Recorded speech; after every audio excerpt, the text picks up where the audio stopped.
প্রতিদিন দুধ জাল দিয়ে যে সর পড়ছে এই সরটা আমি প্রতিদিন ডিপ ফ্রিজে রেখে সংরক্ষণ করছি।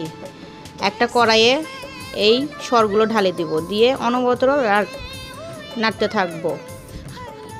নাড়তে নাড়তে একটা সময় দেখবেন যে তেল বাড়াচ্ছে। এই দেখতে পারতেছেন আস্তে আস্তে ঘি বের হয়ে আসতেছে।